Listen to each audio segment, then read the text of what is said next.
ആശയവിനിമയം നടത്തുന്നതിൽ പരിമിതികളുണ്ടെന്ന് സർക്കാർ തന്നെ സമ്മതിച്ചൊരു സമയത്ത് ഏറെ ശ്രദ്ധിക്കപ്പെട്ട ഒരു ഇടപെടലാണ് കാന്തപുരം AP അബൂബക്കർ മുസ്ലിയാർ നടത്തിയത്. പക്ഷെ പിന്നീട് അങ്ങോട്ട് മതം നോക്കി ഇതിനെ ഇകഴ്ത്തുകയും ചെയ്ത പ്രവൃത്തിയെ നിരാകരിക്കുകയും ചെയ്യുന്ന ഒരുപാട് എഴുത്തുകളും വിമർശനങ്ങളും കമന്റുകളും അത് പക്ഷേ കേരളീയ സമൂഹത്തിന് ഒട്ടും യോജിച്ചതല്ല.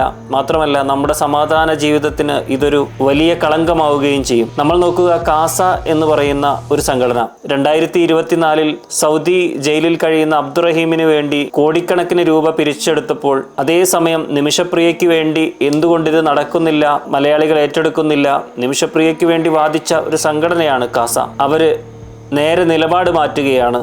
നിമിഷപ്രിയ തൂക്കുകയർ അർഹിക്കുന്നുണ്ട്, എന്തിനാണ് അവരെ രക്ഷിക്കാൻ പോകുന്നത് എന്നായിരിക്കുന്നു കാസയുടെ നിലപാട്. നമ്മൾ മനസ്സിലാക്കുക, വർഗീയത വിതച്ച് ലാഭം കൊയ്യുന്ന ഇതുപോലുള്ള മതഭ്രാന്തന്മാരെ നമ്മൾ തീർത്തും ഒറ്റപ്പെടുത്തുക തന്നെ വേണം.